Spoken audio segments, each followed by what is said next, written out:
Olá, sétimo ano. Hoje eu trago para vocês mais uma aula de redação, no livro de produção de texto, tá? Nós paramos na página 94. Nós lemos a lenda do Jurutaí, tá? Que foi essa lenda aqui. É aquele pássaro que se apaixona pela lua e a lua não dá muita bola para ele, ele tenta alcançá-la, né, não consegue, então ele começa a cantar para a lua. Como a lua não corresponde, ele começa a chorar. E ele chora tanto, tanto, que forma o rio Amazonas, tá? Então vamos à página 94.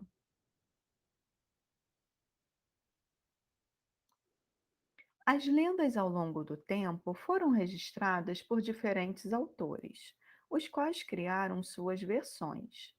Identifique na lenda lida, o elemento que permite concluir que ela não possui um autor específico.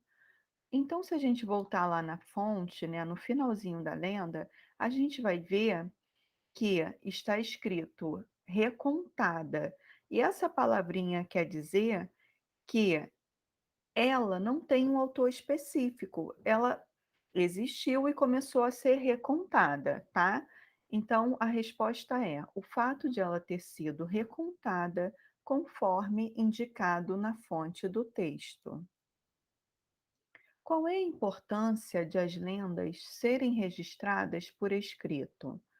É muito importante, porque quando a lenda ela é contada só de forma oral, toda vez que a pessoa conta a história, ela pode deixar alguma parte de lado. E com isso, a história vai perdendo a sua riqueza. A partir do momento que eu escrevo, eu consigo manter todos os elementos importantes dessa lenda, tá? Então, a importância é a valorização e a conservação da cultura dos povos a quem pertencem essas histórias.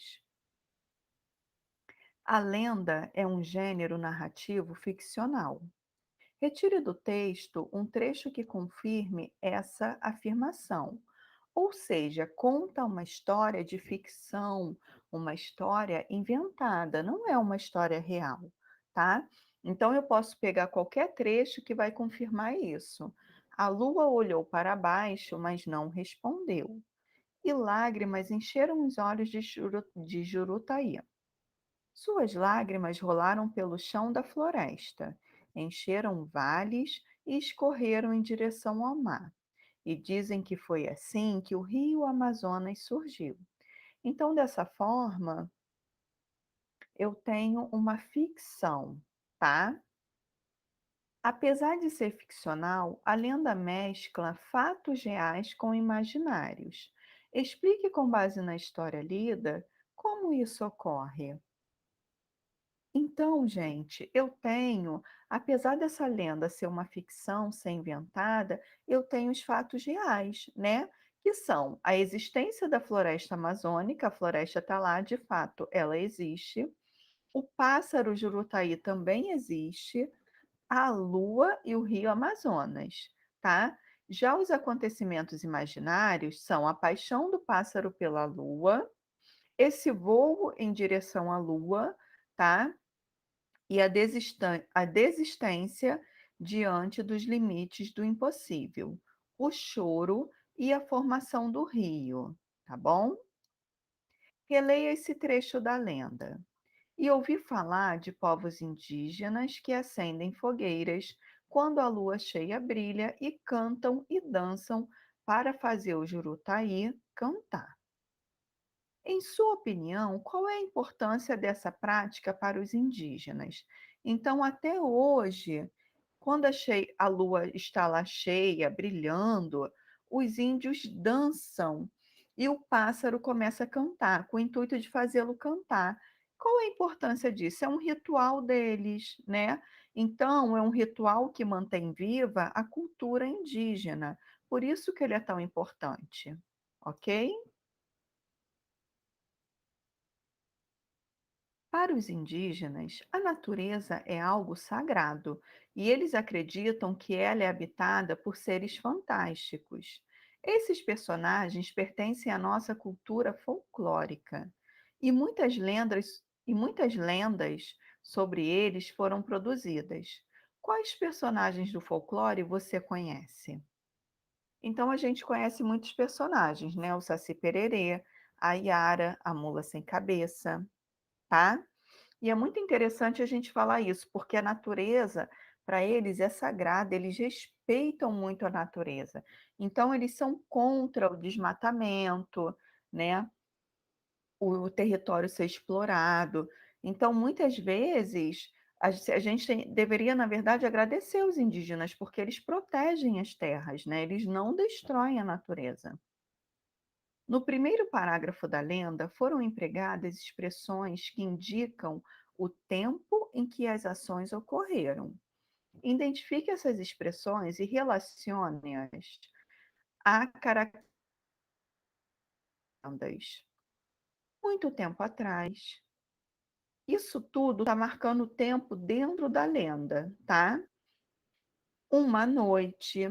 Essas expressões revelam que o tempo da lenda é indeterminado. Apesar de eu ter esses marcadores temporais, eu não tenho uma data precisa, tá? Eu não tenho um tempo preciso. Quanto tempo durou essa história?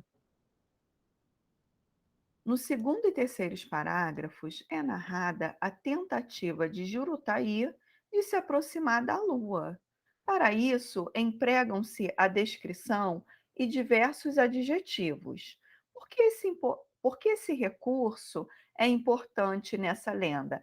A descrição, o descrever do pássaro, né, da história, da floresta. E por que os adjetivos? Por que são importantes?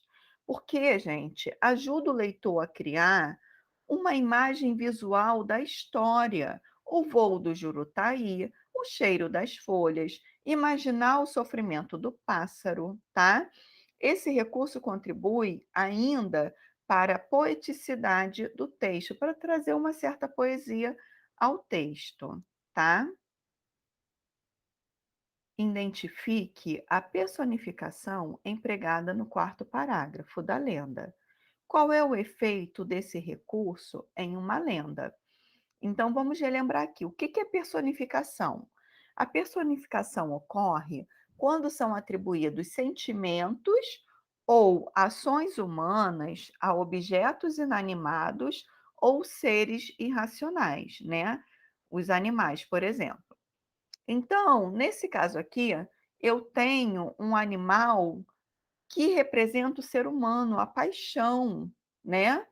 Ele também pratica uma ação humana, que é chorar. Essa ação não é chorar com sentimento, né, de tristeza. Então, a personificação ocorre quando o animal pratica uma ação humana, tá? Que é chorar. Esse recurso reforça o aspecto ficcional da lenda e, ao mesmo tempo, é uma das características do gênero, a presença do elemento mágico. Imagina o passarinho chorar tanto até formar um rio, né? Então, vamos lá. No trecho, Jurutaí bateu as asas, subindo, subindo, até o ar ficar rarefeito. Qual é o efeito de sentido na repetição dos verbos no gerúndio? Subindo, subindo. Então vamos lá, ó.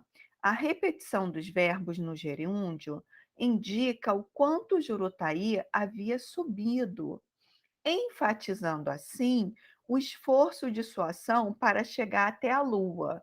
A gente em sala até brincou com a questão do Homem de Ferro, né? Quando ele vai até levar aquele foguete, o ar vai ficando rarefeito e ele acaba desmaiando e voltando, né?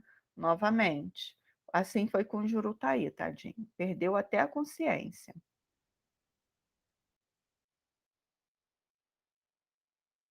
Aqui, gente, a gente vai conhecer outra lenda, tá? Que é a lenda que explica a origem do rio Amazonas, a origem do rio Solimões. Há muitos anos, a Lua era noiva do Sol, que com ela queria se casar. Mas se isso acontecesse, se chegassem a se casar, destruir-se-ia o mundo. O amor ardente do sol queimaria o mundo, e a lua, com as suas lágrimas, inundaria toda a terra. Por isso não puderam se casar. A lua apagaria o fogo e o sol evaporaria a água. Separam-se então a lua para um lado e o sol para o outro. Separam-se. A lua chorou todo o dia e toda a noite. Foi então que as lágrimas correram por cima da terra até o mar. O mar embraveceu-se e por isso não pôde a lua misturar as lágrimas com as águas do mar, que meio ano corre para cima, meio ano para baixo. Foram as lágrimas da lua que deram origem ao nosso rio Amazonas. Então, aqui quem chora é o rio, tá? Ou, perdão, é a lua. Aqui eu já vou ter outra explicação para o surgimento do rio Amazonas, né? Vão ser lágrimas da lua, que por tristeza, por ser apaixonada do sol e não conseguir ficar com ele, ela acaba chorando, chorando e formando o rio, tá bom? Então, eu vou deixar como sugestão de atividade essa página 96. Agradeço pela atenção de vocês. Até a próxima aula. Tchau, tchau.